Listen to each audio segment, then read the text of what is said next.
નમસ્કાર મિત્રો, જય હિન્દ. હું છું ડીની ચૌધરી. ફરી એકવાર આપ સર્વેનું સ્વાગત કરું છું આપ સૌની સહિયારી યુટ્યુબ ચેનલ ડીઆર ગુજરાતીમાં. તો મિત્રો, આ વિડીયોની અંદર આપણે ખાસ વાત કરીશું કે જે પણ મિત્રોએ અત્યારે ધોરણ 12 પૂરું કર્યું છે એમના માટે ખાસ કે ધોરણ 12 પછી તમે શું કરી શકો. અને ખાસ આ વિડીયોની અંદર જે મિત્રોને શિક્ષક બનવા માટેની ઈચ્છા હોય એમના માટે આ વિડીયો ખાસ અગત્યનો છે.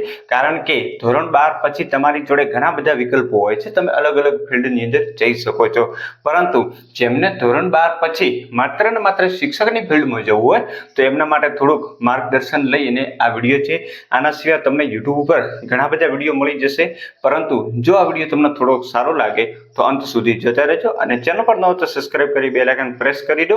અને અન્ય કોઈ પણ પ્રકારની માહિતી મેળવવા માટે નીચે ટેલિગ્રામ વોટ્સઅપ ગ્રુપની લિંક આપેલી છે, જ્યાંથી તમે જોઈન થઈ શકો છો. તો ચાલો વિડીયો શરૂ કરીએ. તો મિત્રો, હવે ખાસ વાત કરવામાં આવે તો જો તમારે ધોરણ 1 થી 5 ની અંદર જો તમારે શિક્ષક તરીકેની કારકિર્દી બનાવવાની હોય તો એની અંદર ટેટ 1 ની પરીક્ષા આવતી હોય છે. અને ટેટ 1 ની પરીક્ષા જે છે એ મિત્રો પીટીસી આધારિત હોય છે. તો જો તમારે સૌથી મિત્રો ઓછા સમયની અંદર જો નોકરી મળતી હોય તો ટેટ 1 ઉપર જે 1 થી 5 ની અંદર મળે છે. કારણ કે તમે ધોરણ 12 પછી માત્ર ને માત્ર પીટીસી નો જે કોર્સ છે એ મિત્રો 2 વર્ષનો કોર્સ હોય છે. એટલે કે 12મા પછી 2 વર્ષ કોર્સ કરો અને એના પછી તમે ટેટ 1 ની પરીક્ષા આપો અને સારું એવું મેરિટ મેળવી અને સીધા તમે ધોરણ 1 થી 5 ની અંદર લાગી શકો છો.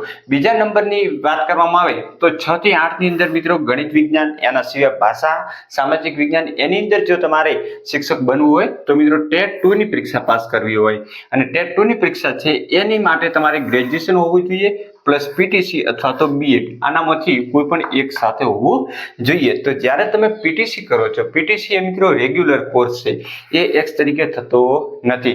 પરંતુ ગ્રેજ્યુએશન કે જે 3 વર્ષનો કોર્સ હોય એને તમે એક્સટર્નલ કરી શકો છો. તો પીટીસી રેગ્યુલર કરવાનું અને ગ્રેજ્યુએશન એક્સ તરીકે કરવાનું, એટલે કે 3 વર્ષની અંદર તમે બંને કોર્સ પૂરા કરી શકો. નવી શિક્ષણ નીતિ મુજબ તમે બંને કોર્સ એક સાથે કરી શકશો. તો જેવા તમારા 3 વર્ષ પૂરા થશે તો તમે ટેટ 1 અને ટેટ 2 બંને પરીક્ષા આપી શકશો. અને બંનેમાંથી જેમાં તમારી પસંદગી હોય એની અંદર તમે જઈ શકશો. એના પછી આગળની વાત કરીએ તો ધોરણ 9 અને 10 માટે ખાસ એના માટે ટાટ સેકન્ડરીની પરીક્ષા આવે છે.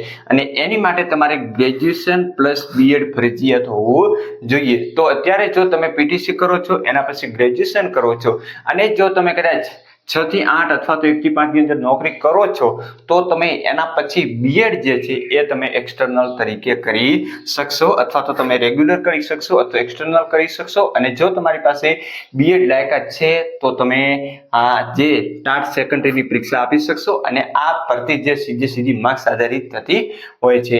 એના પછી ખાસ વાત કરવામાં આવે તો ધોરણ 11 અને 12 માટે જો તમારે શિક્ષકની નોકરી મેળવવી હોય તો એના માટે ટાટ હાયર સેકન્ડરીની પરીક્ષા આવે, એ પરીક્ષા તમારે પાસ કરવી પડતી હોય. અને એ પરીક્ષા માટે ગ્રેજ્યુએશન હોવું જોઈએ, પોસ્ટ ગ્રેજ્યુએશન હોવું જોઈએ અને બીએડ પણ હોવું જોઈએ. હવે જો તમે ગ્રેજ્યુએશન બીએડ કર્યું છે એના પછી પણ તમે પોસ્ટ ગ્રેજ્યુએશન કરી શકો છો. જો આર્ટ્સ હોય તો એની અંદર તમને ખબર હોય તો એમએ આવતું હોય છે, એના સિવાય સાયન્સ હોય તો એમએસસી આવે ને એમકોમ આવે, જેને પોસ્ટ ગ્રેજ્યુએશન કહેવાય છે. અને ગ્રેજ્યુએશન એટલે મિત્રો કોલેજ, બીએ છે, બીકોમ છે, બીએસસી છે. તો આ રીતનું સંપૂર્ણ જે તમે જોઈ શકશો. એના સિવાય જે પીટીસી છે એનું નામ ડીએલએડ પણ છે, 2 વર્ષનો કોર્સ છે અને માત્ર ને માત્ર રેગ્યુલરથી થાય છે. ગ્રેજ્યુએશન 3 વર્ષનું હોય છે, એક્સટર્નલ અને રેગ્યુલર બંને રીતે થાય છે. એના સિવાય બીએડ પણ 2 વર્ષનું હોય, રેગ્યુલર પણ થાય છે અને એક્સટર્નલ પણ થાય છે. એની એ કોર્સ તમે પૂરો કરો તો ટાટ સેકન્ડરી આપી શકો છો.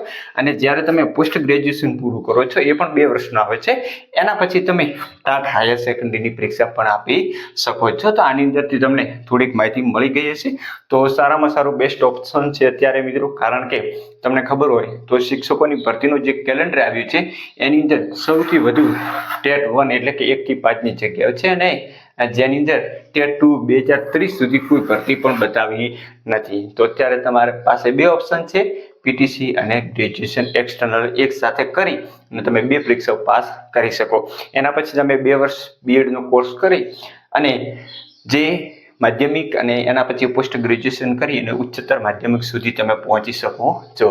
તો જે તમારે શું કરવું એ તમારે જાતે જ નક્કી કરવાનું છે. મેં તમને થોડીક માહિતી આપી છે, બાકી તમારી જોડે ઘણા બધા ઓપ્શનો છે, એનામાંથી તમે પસંદ કરી તમને યોગ્ય લાગે એ તમે કરી શકો છો.